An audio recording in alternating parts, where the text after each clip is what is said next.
The following podcast is a presentation of Small Biz America.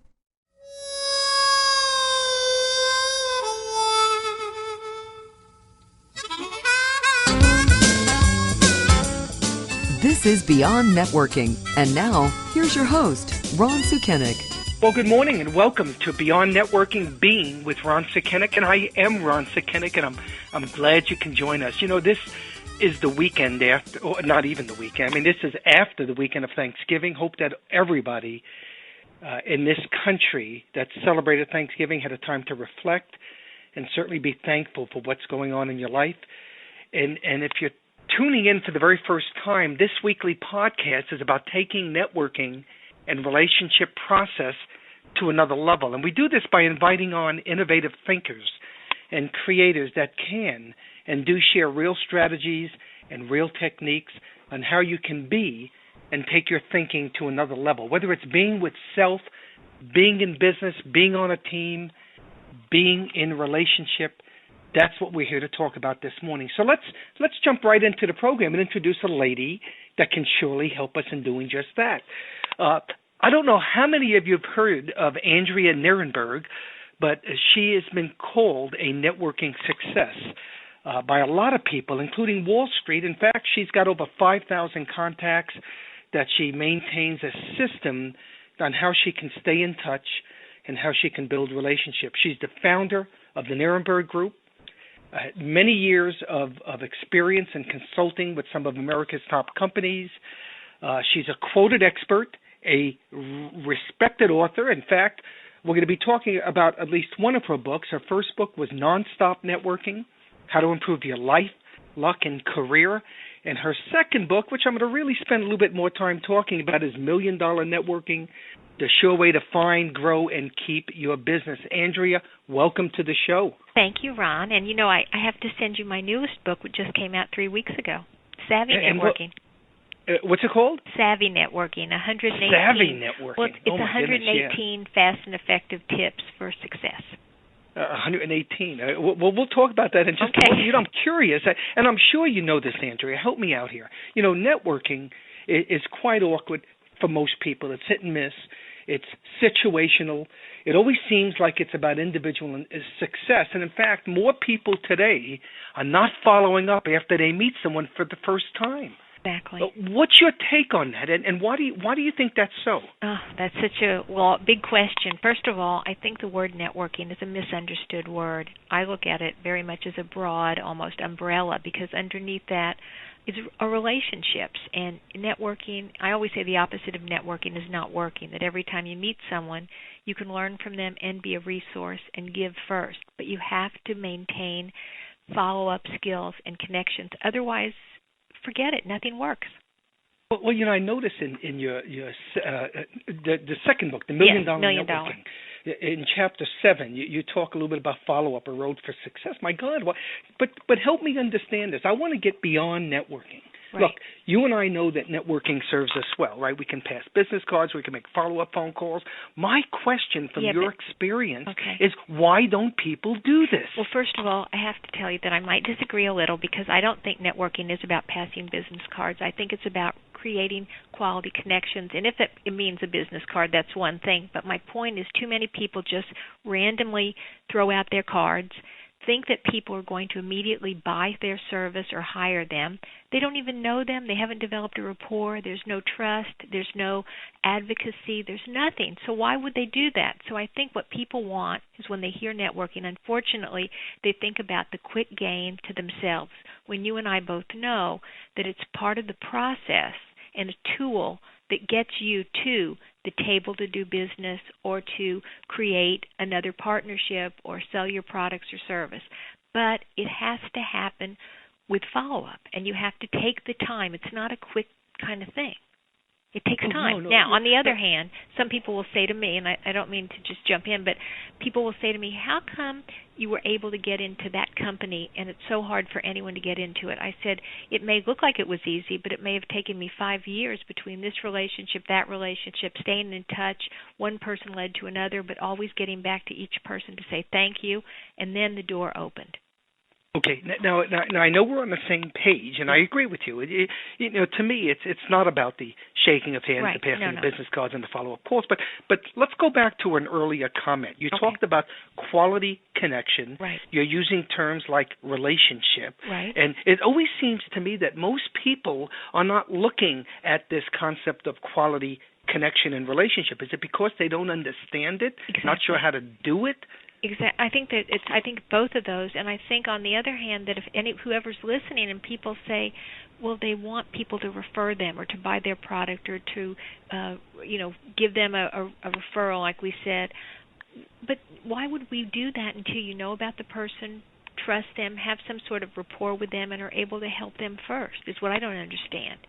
Because otherwise, have you ever been to an event where somebody just gives you their card and says, call me, we can do business, or here's what I do? It happens all the time. And it's negative. That's what I call negative networking. Those things are not worth it because those people could care less about you. They'll never reciprocate, and they only are looking for the quick WIIFM, what's in it for me.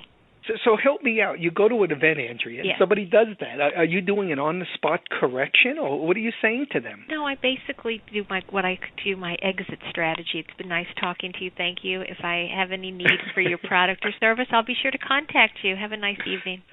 I know. I went to an event not too long ago where there was a realtor standing at a door, and every time everybody walked into the event, they would say, "Hey, I'm with so-and-so company. Call me if you're selling a home." No, that's negative networking.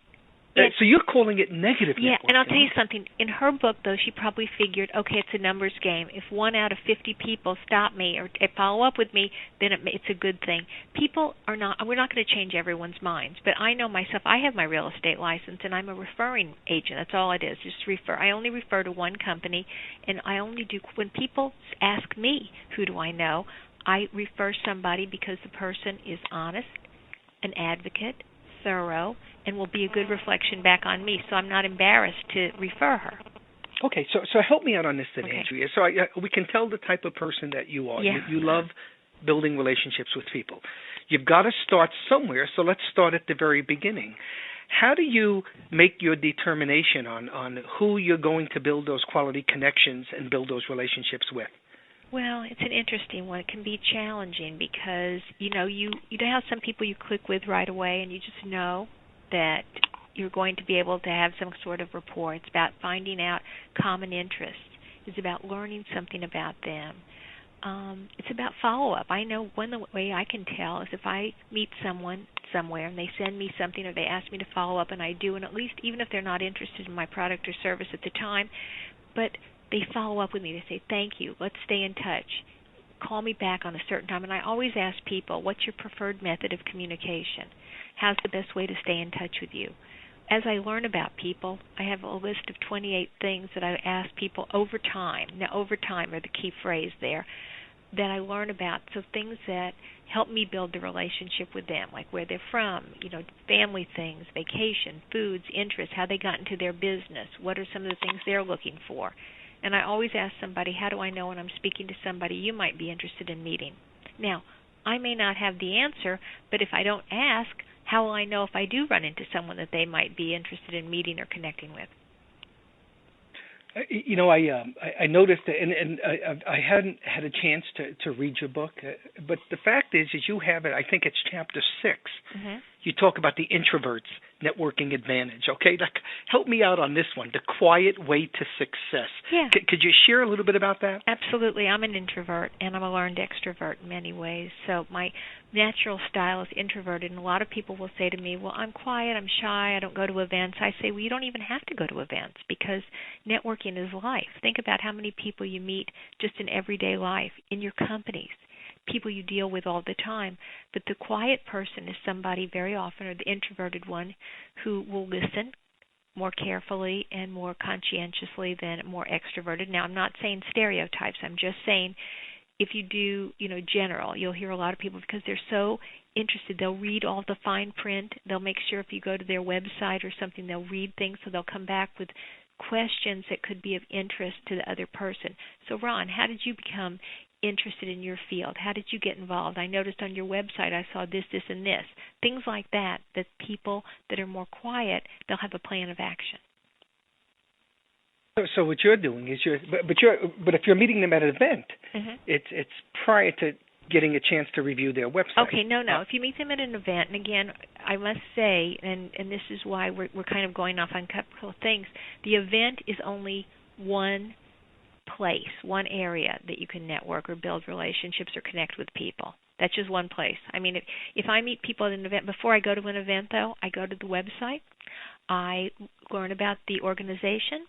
I see who might be speaking there. I might see who's on the board of directors. I look up the organizer. Good point. I do all kinds of things to do my homework in advance, which a more quiet, introverted person would do sometimes because, like I'll go prepared with some questions, a list of action.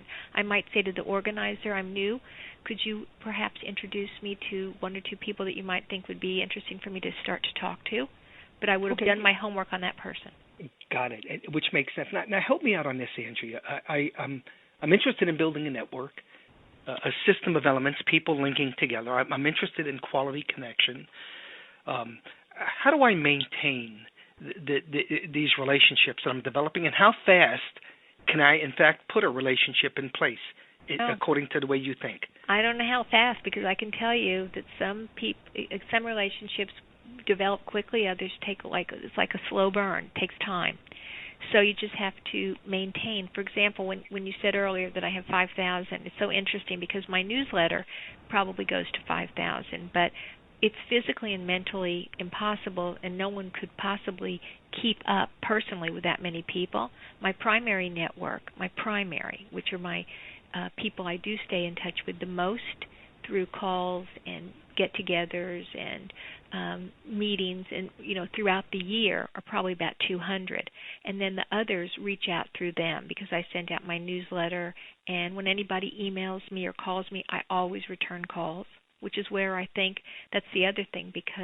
And then there's things that come up on my radar because I always find out things about people. Like I was in Montreal this weekend, and 3 of my clients have an interest in Montreal, and one of them was also quoted in the paper. So it was a perfect opportunity for me to email all of them, touch base with them, and then go back to my original sources where I met them from and just say, oh, by the way, I hope you had a nice Thanksgiving, and by the way, I just read about so-and-so in the Globe and Sun newspaper in Montreal. I just wanted to let you know I touched base with her, or something like that.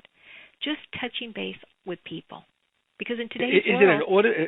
Do you set up your system when you talk about a system for follow-up and maintaining these relationships? Is it a contact management software program that you use that you're happy with? I use Microsoft Outlook. I know it's a basic one. It's simple, and I just added my own fields to it, different ones. And what I do is I do something very low-tech. I always find out about people's certain holidays. Like I ran into someone this morning in the post office who's a client of mine, and I hadn't seen him. And he told me his father just passed away 3 weeks ago. And after we talked, when I came home, I went into my contact file because I have created a Word document for every day of every month of the year. And I put his name, and I put father passed November '07. And I sent him a sympathy card today, but next year on November 2nd, I'll be able to reach out to him and say, I know this is a tough time. I know that you're thinking about your dad. Because what I do is I always do it right away. Because it sounds so easy when I do this, but it also, some people say it can sound so overwhelming. But, for example, in November isn't just, and every month of the year, isn't just sad days, but I call it days to remember. And some of my calendars now, as you can imagine, or my documents have maybe 300 names on them, but that's 300 people in that month that I can reach out to say happy birthday, happy anniversary. This is the year of us doing business together. You were on vacation last year in Australia. Now, I do it very simply. I just write in a little note to myself, and then I go back to my database, and I have their address, and I can either email, call them, send them a note, that way. Yeah, but so what you're doing is you're getting way beyond this concept of networking. You're moving into building a sense of community, are you not? Well, but see, there's where if you look at my books or know anything about me or hear me ever speak, I look at networking as just a misunderstood word. It is building relationships. Networking, when people say networking, what does that really mean? It means a lot of different things for a lot of different people. For me, it's that broad term, and under it are building the relationships, maintaining the relationships, creating the community. Absolutely, everything you're saying. Oh, sure. Well, most people are running around thinking it's a place you go to, where in fact, but Ron, you and I are using it as a place that we come from. I'm speaking every day this week. Tonight to lawyers, tomorrow to an advertising agency, the next day to American Cancer Society. All about building relationships, networking. It's not what you think. It's not what you think. Exactly. Right. That it's is not clearly even it. close I am clearly one of these people, and anybody who knows me will vouch for this, that I get upset when people think of the word networking as what we thought about before, people just passing cards out, thinking they're going to get something right away. It's not about that. It's not life. And I agree. So, Andrea, I know you and I are on the same page. I'm just saying. There's no doubt. But help me out now. Now, what's driving you? What really, deep down inside of Andrea, drives you to want to master this as you have? Well, I've always been in sales and marketing. I always knew that in selling and communications that the only way people buy anything from you is through getting to know you, relationship building, making sure that you are reliable, trustworthy, always give back, things like that. And so it just happened. People always used to say to me, it seems like you know so many people, people you're always putting in touch with each other. I say I only put people in touch with each other that I think might have some synergy, people that I know, like, respect, and know will follow up and be a good reflection back on me. Because it's not about I owe you one or anything like that. I always say no, I don't care what happens. I just want to make sure that two great people might connect and at least have a connection that they might not otherwise have had because I was able to put them in touch. So help me out with this, Andrea. So if I want to take this misunderstood word, networking, as you called it, misunderstood word, right, to another level, I want to get beyond what I've ever done before. Right. What could you share with us that are things that you've learned, things that you became so passionate about? What little, I don't know if it's tricks of the trade, but what can I start doing to move to new levels on my approach? One thing is, I would say, really listen to people. Don't just listen with your eyes, listen with your ears, because people will tell you exactly how to connect and communicate with them if you just listen. People don't listen, they hear. So You're not asking for much, are you? How difficult is it to find a good listener? My God. Well, it is, because most people don't listen, right? Exactly. I got it. I love that. I know. So that's one thing I say. And I say that you don't even have to leave your desk. I said everyone can have a better relationship with people. Right now, I'd say pick 5 people that work in your office or your company, or if you're in a large company department or whatever, that you would like to connect with better, or at least build a stronger relationship with, because it'll help you get your work done easier, faster, and more productively. Then think about, if you're in sales or marketing or any area, think about who are some of your current clients that you have right now, and think, how do I get to know them better? How do I get to know the people in their departments, their offices? Because when I get to know them and help them more, then perhaps they'll think of referring me more. So I say start with 10 people right there, and everyone has at least 10 people that they could start the process with. So you're telling me to become a better listener, listen with my ears, not just my eyes. You're telling me to take a look at a current client base. But isn't everybody in such a hurry? Don't we live in a hurried society? We do. We do live in a hurried society. That's why, again, I walk around with what I always call my networking toolkit with me all the time. One, I make sure that I have 24/7 awareness, that you never know when you might meet someone that you can learn something from. And I always carry with me, I always have my eyes and ears tuned up so that I'm approachable, my body language, all these things, you just never know. But I always carry with me also something to write with, note paper and pen, just in case somebody gives me some information that I need to follow up on, because follow-up is the key thing. I've met more people in the craziest locations that said, you know what, if you would send me something, or if you follow up with me on that, because most people never follow up. I always say after all is said and done, much more is said than done, so people don't always follow through. So I carry with me something to write with. I also carry with me, I do something kind of old-fashioned. I still believe in the handwritten personal note, so I send out 3 handwritten personal notes every day to say thank you to somebody. But you know what? We live in a fast world, so besides carrying my BlackBerry and emailing some people, besides my cell phone calling some people, I always write my handwritten notes, and I carry them with me so that with the stamp on them, so they're ready to go.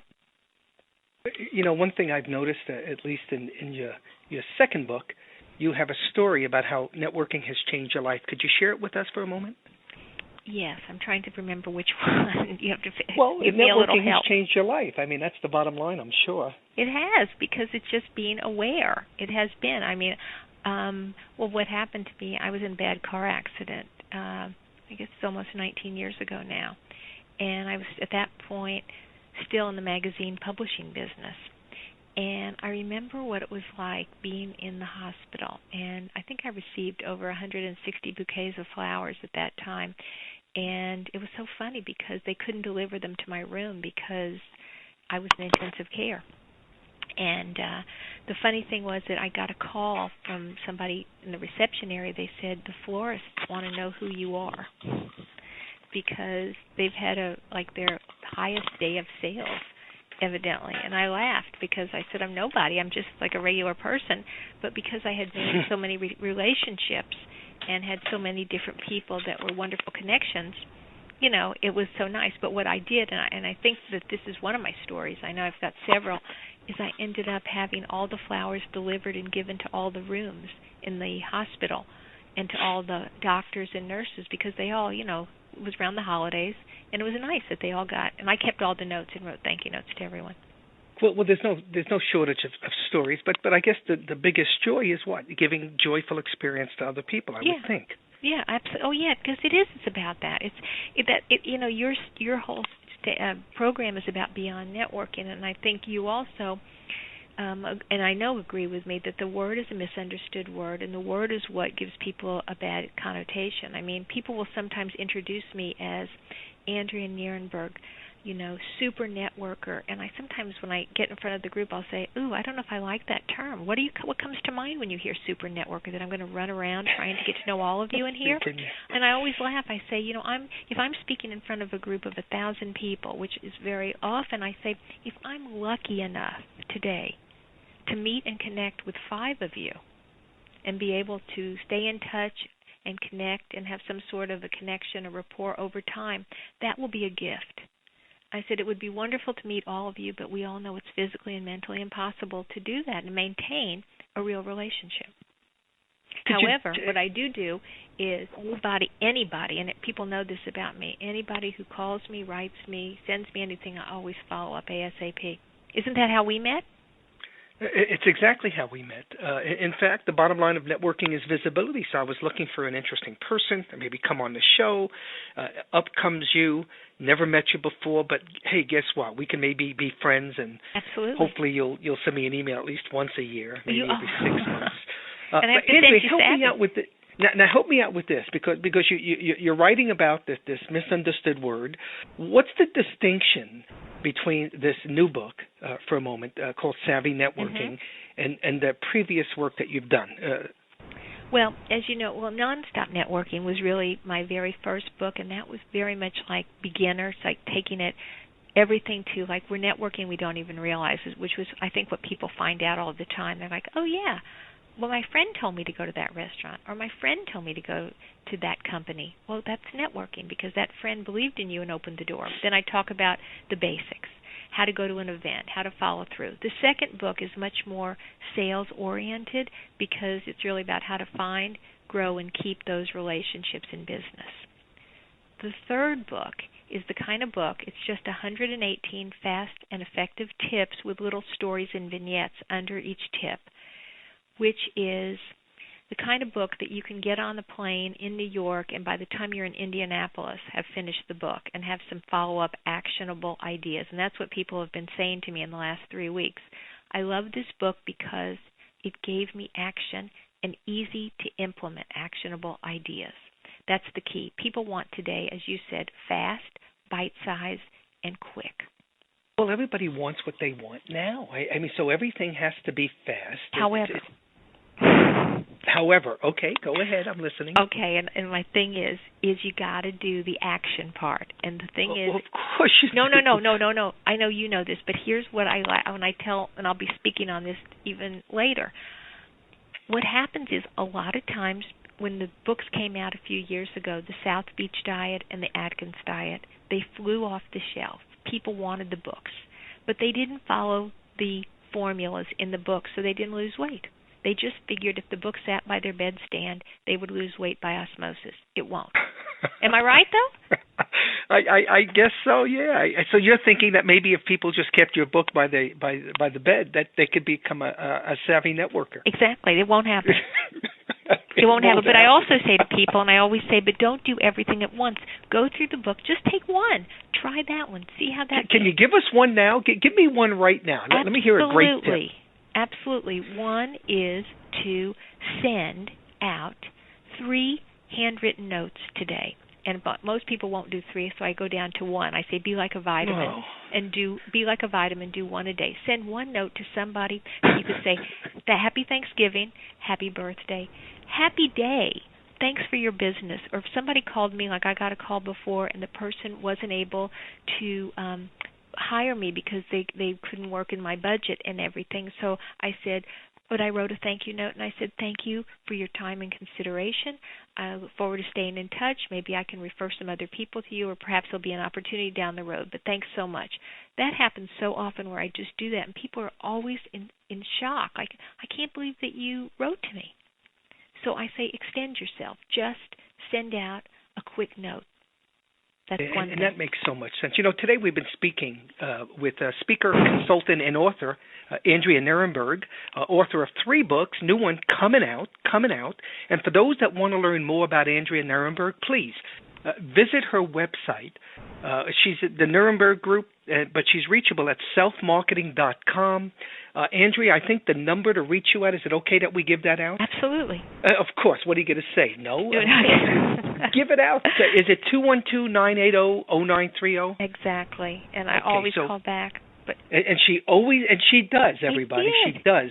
That's 212-980-0930. And Andrea, it's great being with you. But, you know, in closing, we always want to leave people thinking about something. And I call them thinking points for connecting forward.